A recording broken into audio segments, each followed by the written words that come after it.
something that is getting done manually, probably for some reason.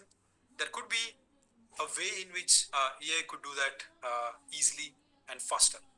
Right? So AI is for automation can be the mantra. So I'm going to propose one simple framework that you can follow to think how you can approach AI. This is one of the powerful things that I've come across. I've been following this as well, right? So the OPT framework. What is OPT framework? O stands for operating model, right? So even before you get into AI tools, even before you get into learning working on AI, what you should first do is think of the ways in which the things are currently happening. Okay, so the operating model can be the core of your business, right? So it can be a particular department if you're working for a company, right? Or it can be whole company as well, right? So you can define the boundary for the operating model. So for example, customer care, right? Its mission is to resolve customer queries efficiently and to enhance the overall satisfaction. So this is the operating model for the customer care department. Process are how your operating model runs, like for example can be reporting, hiring, marketing, delivery, etc. Right? So in the customer care example, it can be different small processes, right? It can be ticket management, FAQ handling, issue escalation, etc. So basically a process is something that should have an input, some kind of work, and then the output, right? So it should have a clearly defined workflow, right? Input, some sort of work, and then the outflow, right? So you can think of it as a different functions within the operating model that that constitutes process. Now the last part is the tasks. These are the day-to-day actions that one performs to achieve the processes, right? So in the customer care example, the task can be auto reply to customer, generate FAQ articles, create team SOPs, training decks, etc. Now, once you prepare a OPT model like this, right, starting from the top till the tasks, right? If you spend some time on this, and then figuring out the corresponding AI tool or AI process or AI model will become much easier. And of course, you can use AI tools to generate this. But if you do it on your own, based on your industry experience, I think you will have better uh, clarity in terms of what kind of tools you need, rather than starting with the tools and then figuring out where to fit that into your process. This will be much more better. Now, once you figure out these tasks, right? So now then you can figure out, okay, what list of tools, AI tools that I can use to achieve one single task, right? So that's the OPT framework that you're talking about. So is this part clear? Just give me a clear in the message box if that makes sense.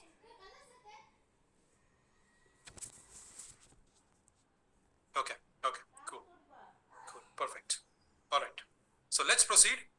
These are some of the examples of how you can use OPT models across different roles, right? So it can be for project management. It can be like the task can be auto generation report. Project planning can be the process, and whole department can be an operating model. Same way you can build it for other departments as well. Okay, so now let's get into the tasks part, right? Let's say we figure out different tasks. So how do we go about next, right? Uh, yes, please stop using the tools.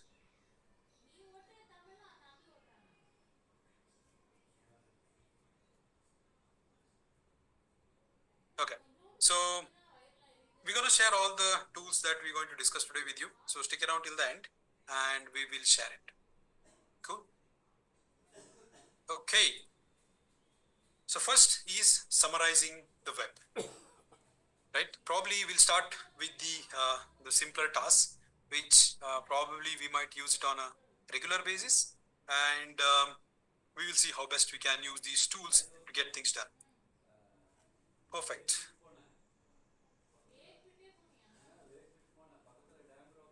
Okay, let me pick up.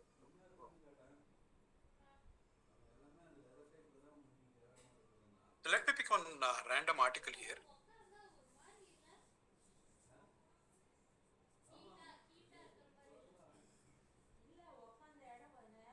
Oops, I pasted it twice.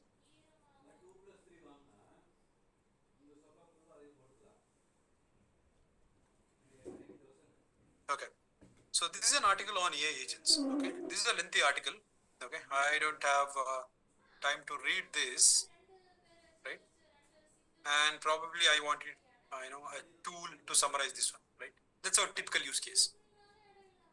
So I'm using ChatGPT for now for this particular use case. So my naive approach would be, I'll say, summarize this article for me, right?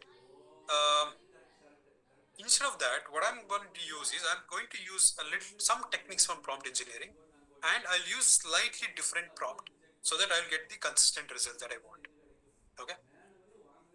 What I'll use is a technique called CTIE, or context, task, instruction, and example. Context is I clearly tell the LLM that what role it has to assume. Okay.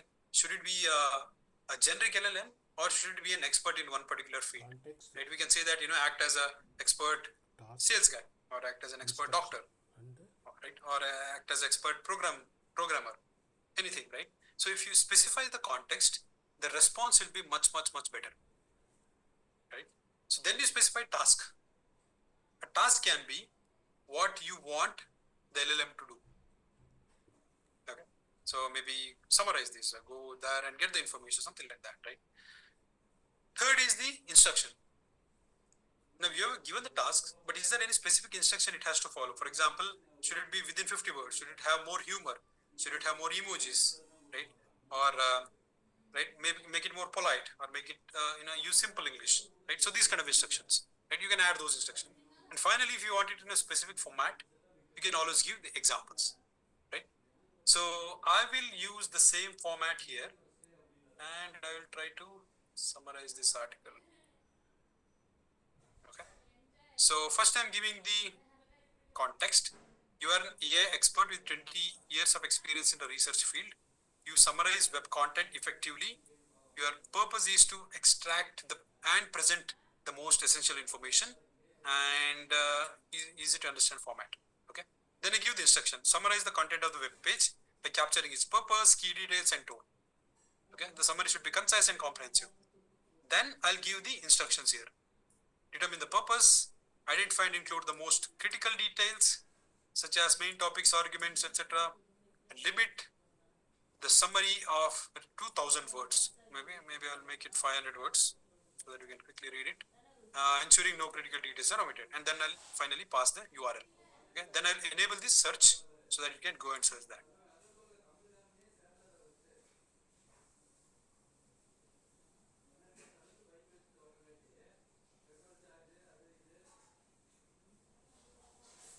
Wow.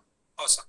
So it has gone and collected information about the book and other related stuff, right? This is the author, and it has given me the brief overview, right? Published on this particular date, it talks about agent, blah, blah, blah. That article provides comprehensive framework.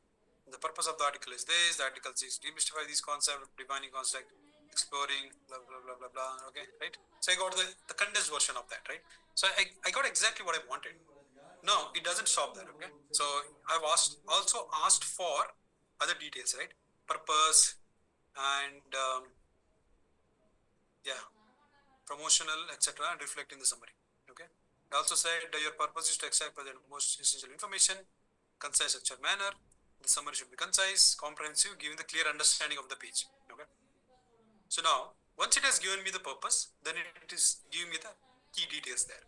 Okay. Definition, tools, planning, reflection, and everything, right? So now if I'm interested in any particular topics within this one, I can directly ask it to talk more about that, right? Instead of me spending a lot of time reading through entire article and then figuring out what I need. So I get the summary here, and then I can go deeper into that, right? This is such a cool feature. Instead of wasting a lot of time on that. I have a question. I think we will take all the questions towards the end, so that please hold on, because I don't want to miss the flow here. Cool, right? So that's how we can better use these prompts. Instead of directly asking it to summarize, we can ask it in a particular way so that we get the consistent results. Cool. Next is